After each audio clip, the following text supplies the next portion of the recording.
ስሜ ወይዘሮ ሀና ለማ በየነ እባላለሁ። የሁለት ልጆች እናት ነኝ፣ ባለ ትዳር ነኝ። የትምህርት ደረጃ 12+2 ነው። አዋጭ የገባሁት በአክስቴ ልጅ ወንድሜ አማካኝነት ነው። ያው የሱን ለውጥ አይቼ ማለት ነው የገባሁት። ስገባ ያው መጀመሪያ አነስ ያለች መኪና ነበረችን፣ እሷን ለመቀየር በማሰብ ነው የገባነው። ወዲያውኑ እኔ ነኝ የተበደርኩት ከ80 ሺህ ብር ተበድሬ ወደ 8 ወር አካባቢ ነው የተጠቀምኩበት። ወዲያውኑ ነው የመለስኩት። በጣም በመቀጠል ደግሞ ወደ ሌላ መኪና ለመግዛት ያችን ሸጥንና የነበረን መኪና ሸጠን ሌላ መኪና ለመግዛት ተጠቀምን። 300 ሺህ ብር በኔ 300 በባለቤቴ 300 ጠቅላላ 600 ሺህ ብር ወስደን የኔ በአስቸኳይ ተዘጋ። እንዳጋጣሚ ያገኘነው መኪና ቆንጆ መኪና ስለነበረ ገንዘቡም ርካሽ ስለነበረ በ3 ወር ውስጥ በ4 ወር ውስጥ ዘጋን። በመቀጠል ያው የባለቤቴን 2 አመት ከ3 ወር ላይ ዘግተን ያንን እየተጠቀምን እያለ መኪናውን ደግሞ ያኛውን መኪና ሸጥንና እስቲ ቢሆን የሚለው ወደ ቤት ለማሰብ ገባን። ቤት ወደ ማሰብ ስንገባ እንዳጋጣሚ ሆኖ ጫረታ ለመጫረት ከሰው መበደር ሰው ፍቃደኛ ሆኖ አይሰጥም። አብኒን መጥቼ አቤኔዘርን ልበለ መጥቼ እንዲህ ብዬ ሳማክረው የቁጠባሽን የአመቱን መውሰድ ትችያለሽ በአንድ አመት ውስጥ ምዘጊው አለኝ። እሺ ይቻላል ብዬ በአንድ ቀን ነው ተሰርቶ የተሰጠኝ። ያው ብሩንም ወስጄ ጫረታውን አሸነፍኩ። በአንድ ወር ውስጥ ነው የመለስኩት። ስመልስም ብሩን ማለት ነው ቤቱን እንትን አድርጌ ያንን ዘግተን ደግሞ የአንድ አመቱን ዘግተን ደግሞ ሌላ መኪና ስለሚያስፈልገን 1 ሚሊዮን ብር ተበደርን። ያንን 1 ሚሊዮን ብር መኪና ገዝተን አሁን የስራ መኪና አለን። ከ10 ሰው በላይ እንዲገባ አድርጌያለሁ። በበለጠ ደግሞ ያው ሰራተኞቹ ጥሩዎች ናቸው።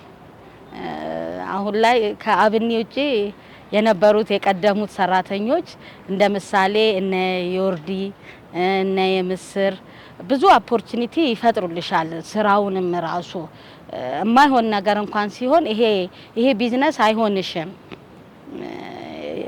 ምክር አገልግሎት ራሱ ያደርጉልሻል።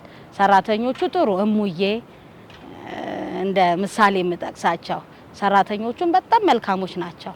አዋጭ ማለት ለኛ እንደ መነሻም እንደ መድረሻም ሁሉም ነገር ነው አዋጭ እና ሰራተኞቹም መልካሞች ናቸው። እኛም ተጠቅመናል። ሁለተኛ ደግሞ እንዳልሽው በብዛት ሰው አምጥተናል ከ10 በላይ። እኔ ስም መጥቀስ ቢቻል ደስ ይላል፣ ግን ያው ጠቅሰሽም እንትን ማትየው ነው እና ተጠቃሚም ሆኖ እየሰሩበት ያለ ነው እኔ እስከማቀው ማለት ነው። አዋጭ ከመኖራችን በፊት ያው ትኖሪያለሽ መኖር እንደሚገባሽ ያህል፣ ግን እየኖርኩ ነው ብለሽ ግን የምታስቢበት ደረጃ አይደለም። ልጆች አሉ፣ ኑሮ አለ። ያው አንድ ስቴፕ ማደግ አለብሽ፣ መለወጥ መቻል አለብሽ። ያ ደግሞ ለለውጦች ያው ያለውን ጊዜ የሚታወቅ ነው። ግዴታ ምንጭ ያስፈልግሻል። መስራት ብትፈልጊ እንዳልኩሽ ነው። አሁን ጫረታ ለመጫረት ያጣውበት ሰዓት ነበረ። ግን እዚህ መጥቼ ግን እኔ በወቅቱ የመጣሁት የሼሬን ልወስድ ነው። ግን ይሄን አማራጭ ግን አብኒ እንዲህ ብትወስጂ እኮ መጠቀም ትችያለሽ የሚለውን ሀሳብ ሰራተኞቹ በራሱ የሚሰጡሽ ሀሳብ አንቺን እንደ ለውጥ ይወስድሻል። ለለውጥሽ ያው እዚህ ጋር አዋጭ እንዳለ ሆኖ ደግሞ ተቀባይሽ ደግሞ ያሉት ሰራተኞች ናቸው። ሰራተኞቹ ጥሩ ነገር ከሰጡሽ አንቺም እዛ ጋር ያለሽ ነገር መልካም ይሆናል። አዋጭ በአንድ ቃል ግለጭ ብባል እንዴት ብዬ ልበልሽ? እንደ ስሙ አዋጭ ነው። በቃ ጎበዝ ከሆንሽ ጠንካራ ከሆንሽ መለወጥ የምችይበት ማደግ የምችይበት እንኳን እኔ ልጆቼንም አስገብቻለሁ። ነገ ልጆቼ 18 አመት ሲሞላቸው አሁን ላይ በመቆጠብላቸው እንደ መነሻ ይሆናቸዋል ብዬ በማሰብ ማለት ነው። ስለዚህ አዋጭ እንደ ስሙ አዋጭ ነው። ወደፊት እንደ እግዚአብሔር ፍቃድ የኔ ብድር ኦልሞስት አልቋል ማለት ይቻላል። እኔ ወሰርኩት አሁን ላይ አመት አልሞላኝም። በ10 ወር ነው የኔ ብድር ያለቀው። ስለዚህ አሁን 2018 ቆጥበን መኖሪያ ቤት ቢሆን ሙሉ ግቢ የመግዛት እቅዱና ፕላኑ ስላለ 2019 መኖሪያ ቤት የመግዛት እቅድ ነው ያለን። ምን ጊዜም ሴት ልጅ ጠንካራ መሆን አለባት። ከወንድ ልጅ ሴት ልጅ ማስተዋል አለባት።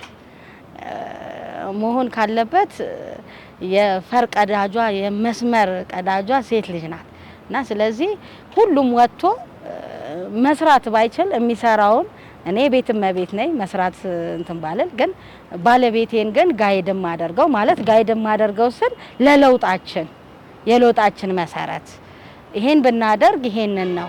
ብዙውን ጊዜ እኔ ነኝ ነገሮችን እንትን ማደርገው ስላለ ብቻ መኖር ይቻላል ማለት አይደለም።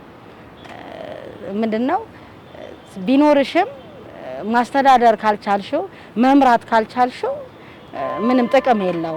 ስለዚህ ለእህቶቼ የምመክረው ያላቸውም የሌላቸው ራሳቸውን ማሰራት የሚችሉበት ሚንስ ቢኖር ምክንያት ቢኖራቸው ደስ ይለኛል። ማመስገን የምፈልገው የመጀመሪያው ደረጃ ባለቤቴ ነው። ለዚህ ሁሉ ነገር ማለት ፊት እንዳደርግ የሚያደርገኝ ባለቤቴ ነው። ማለት እንዴት ብዬ ልግለጽልሽ? ሁሉ ነገር እኔ እንዳደርግ እኔ እንድሰራ ቅድሚያ ለኔ ነው የሚሰጠው። ስለዚህ ማመስገን ካለብኝ ባለቤቴን ነው። ከዛም በመቀጠል ልጆቼን ያው ያዋጫ ሰራተኞችን ያው እንዳልኩሽ ነው ቅድም ጠቅሻቸዋለሁ። ሁሉም መልካሞች ናቸው። እነዝኑ በቃ መጥቀስ ሁሉ ነባር የነበሩት በጣም ጥሩዎች አሁንም አዲሶቹም ጥሩዎች ናቸው። ግን በቃ ጥሩ ስራ መስራት የሚችሉ ናቸው። አንቺንም ለለውጥሽ እዚህ ላይ ለመድረሳችን ያለውን ነገር ግልጽ አድርገው ይነግሩሻል። በዚህ ብታደርጊ በዚህ ይሉሻል። ሁለተኛ ደግሞ ቶሎ መዝጋት ብትቺ ወለዱ 5 አመት የተበደርሽው ወለድ እዚህ ጋር ቆርጦ አሁን ላይ በከፈልሽው እንጂ የሚቀጥለው ፓርት ላይ አይሄድብሽም። የዛን አመት አንቆርጥብሽም ብለው ግልጽ አድርገው ነው የሚነግሩሽና ሌላው ደግሞ በተጨማሪ ብዙሃን አበዳሪ ድርጅቶች አሉ። ግን አዋጭ የሚለየው አሁን 25% እንቆጥባለን። ያቺ 25% የወለድ የለውም ብለው ነው እንደውም እንዴት ቆጥበን እኛ ወለድን ከፍልበታለን ነው የሚሉት። ግን እኛ እናገኝበታለን። በሼር እናገኛለን፣ በ7% ወለድ እናገኛለን።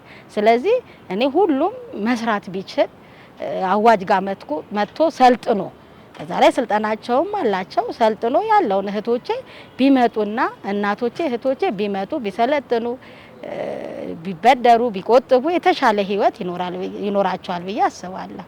አዋጭ ነገር ለዋጭ አዋጭ የሁላችን አዋጭ አዋጭ ነው ከጎናችን አዋጭ አዋጭ አዋጭ የሁላችን አዋጭ አዋጭ ነው ከጎናችን አዋጭ አዋጭ አዋጭ የሁላችን አዋጭ አዋጭ ነው ከጎናችን አዋጭ አዋጭ አዋጭ የሁላችን አዋጭ አዋጭ ነው ከጎናችን አዋጭ አዋጭ አዋጭ የሁላችን